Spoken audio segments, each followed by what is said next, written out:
নমস্কার। আজ আমি একজনের বোগেনভিলিয়া বাগান দেখাতে চলেছি। বন্ধুরা, আজ যে বাগানটা দেখছেন এটি আমার এক বন্ধু অরিন্দম হাজরার। তার এইরূপ অসাধারণ সংগ্রহ এবং বহু বছরের প্রচেষ্টা দুটো মিলিয়ে তার বাগানকে করে তুলেছে অতুলনীয় সুন্দর। নতুন ভ্যারাইটি সংগ্রহের সাথে সাথে পুরনো ভ্যারাইটির গাছগুলোকে আরও সুন্দর এবং কিভাবে আরও মূল্যবান সম্পদে পরিণত করা যায় তার এই বাগানটা দেখলে আমরা আশা করি অনুমান করতে পারব। গাছের শেপ, সাইজ এবং তার স্বাস্থ্য সব কিছুই একদম পারফেক্ট। সত্যি বলতে কি, গাছ আমরা অনেকেই কিনি, তবে প্রকৃত বাগানি হয়ে উঠতে গেলে গাছের যত্নটা আমাদেরকে জানা দরকার। শুধু গাছ কিনে আমাদের ইচ্ছা চরিতার্থ করলেই কিন্তু প্রকৃত বাগানি হয়ে ওঠা যায় না। আমাদের মধ্যে অনেকেরই ধৈর্য অনেক কম আছে। ধৈর্য এবং তার সঙ্গে সঙ্গে আমাদের জ্ঞান অর্জন, ধীরে ধীরে এই দুটোর কম্বিনেশানে প্রকৃত বাগানি হয়ে ওঠা যায়। কারণ বাগান করাটা আমরা প্রত্যেকে স্কুল কলেজে শিখে আসি না। প্রত্যেকের নিজের নিজের প্রফেশন রয়েছে। সেই প্রফেশনের সঙ্গে সঙ্গেই এই শখ যাদের রয়েছে তাদেরকে ধীরে ধীরে এই জিনিসগুলো অ্যাকিওর করতে হয়, এইগুলোকে জানতে হয়। সেজন্য আমাদেরকে অবশ্যই ধৈর্য রাখতে হবে প্রকৃত সুন্দর বাগান গড়ে তোলার জন্যে। এখন যে বৃহদাকার গাছটা সামনে দেখছেন, বনসাই রূপ দেয়া সুন্দর শেপ, এটি হচ্ছে রয়্যাল ডফিন অরেঞ্জ। বন্ধুরা, রয়্যাল ডফিন গাছ আমরা অনেকেই দেখেছি, তার মধ্যে অরেঞ্জ কালারটা অনেকটাই রেয়ার, কম পাওয়া যায়। সেই গাছও এত বড় এবং এত সুন্দর দেখে কিন্তু সত্যি আমি অবাক হয়েছি। এবং তার সঙ্গে সঙ্গে দেখুন অন্যান্য গাছগুলোর বনসাই রূপ কীভাবে নিয়েছে। এগুলি সবই তার পুরনো গাছ যেগুলো তিনি এখন বনসাই করছেন, এবং আমরা দেখলে বুঝতে পারছি খুব সুন্দর শেপ দেওয়ার চেষ্টা করা হচ্ছে। আমরা অনেকেই নতুন গাছ কেনার পর পুরনো গাছগুলোর সেইভাবে যত্ন করি না। এর ফলে পুরনো গাছগুলো হয় খারাপ হয়ে যায় বা কাউকে দিয়ে দিই। কিন্তু পুরনো গাছগুলো যে আরও মূল্যবান, আরও সুন্দর করে তোলা যায়, সেগুলো কিন্তু তার এই সংগ্রহ দেখলে বোঝা যায়। এগুলো তার ছাদে রাখা কিছু গাছ। বন্ধুরা দেখতে পাচ্ছেন এই বৃষ্টির সিজনেও কিন্তু খুব সুন্দর ফুল দিয়ে চলেছে এবং গাছের স্বাস্থ্য সত্যি সুন্দর। দেখুন একটা মিনিয়েচার বনসাই কত সুন্দরভাবে করা হয়েছে। দেখলে বুঝতে পারছেন, দেখে বোঝার কোনো উপায় নেই যে এটা পুরো বর্ষা মরশুম। যেহেতু একটু ভিজে রয়েছে ফ্লোরটা, সেজন্য খানিকটা অনুমান করা যায়। সেটা না থাকলে হয়তো মনে হতো হয়তো শীতকালেরই কোনো সময় আমরা এখানে রয়েছি। বন্ধুরা, গাছগুলোকে যদি দেখেন তাহলে বুঝতে পারবেন যে কিভাবে গাছগুলোকে তৈরি করা হয়েছে এবং কত বছরের পরিশ্রম লেগেছে। আমি আমার অনেক ভিডিওতে গাছের স্ট্রাকচার, শেপ দেওয়া নিয়ে আলোচনা করেছি এবং শেপ দেওয়ার পর গাছগুলো যে কেমন হয় সেগুলো আজকের এই ভিডিওতে আশা করি আপনারা অনুমান করতে পারছেন এবং বুঝতে পারছেন শেপ দেওয়া গাছে ফুল না থাকলেও গাছগুলোকে অসাধারণ সুন্দর লাগে। সেজন্যে শুধুমাত্র ফুলের অপেক্ষা করতে হয় না, সবসময় গাছ সুন্দর লাগবে যদি আমরা প্রকৃত শেপ দিতে পারি। শেপ দেওয়ার জন্য কি কি টেকনিক রয়েছে আমি অনেক ভিডিওতে আলোচনা করেছি, সেজন্যে আজকে আর আলোচনা করব না। আজকে জাস্ট একটু দেখুন যে সুন্দর শেপ দেওয়া গাছ কেমন হয় এবং একটি সুন্দর বাগান পরিদর্শনের আনন্দ উপভোগ করুন। বন্ধুরা সঙ্গে থাকুন, ভিডিওতে এখনও অনেক কিছু রয়েছে।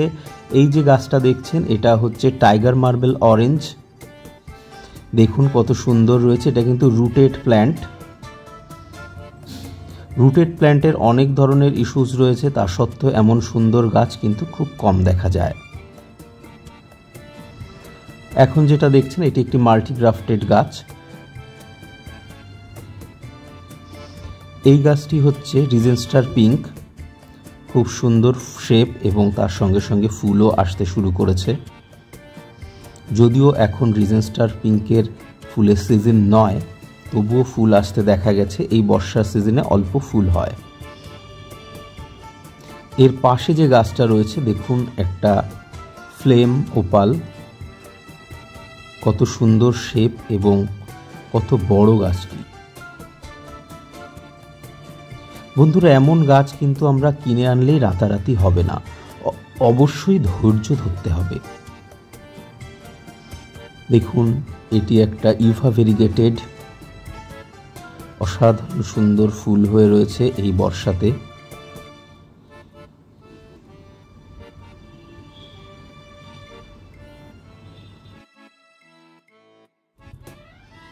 এটি কাতা ইন্ডিয়া, তার পাশে রয়েছে গোল্ডেন মভ। দেখুন কি অসাধারণ কালার। এমন রং থাকলে কি ফুলের কোনো প্রয়োজন আছে? আমার তো মনে হয় না। কি অসাধারণ রং। বন্ধুরা দেখুন কিভাবে শেপ দেওয়ার চেষ্টা চলছে, একদম আগাগুলো পিঞ্চিং করে করে। দেখুন, এটা হচ্ছে অরেঞ্জ মাসুরি, তার পাশে রয়েছে গোল্ডেন সামার, ট্রাই কালার।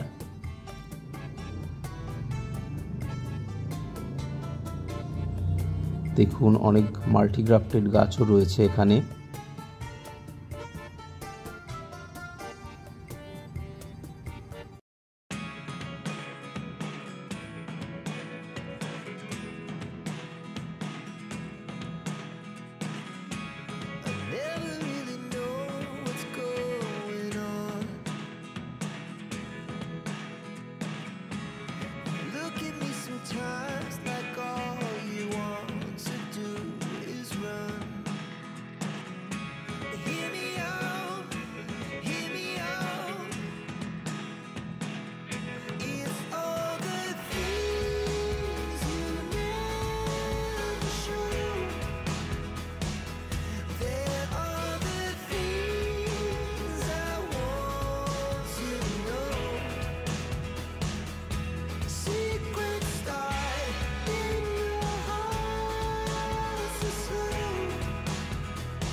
বন্ধুরা, আজকের ভিডিওটা এই পর্যন্ত। সকলে ভালো থাকবেন। নমস্কার, দেখা হবে আবার আর একটা নতুন ভিডিও নিয়ে।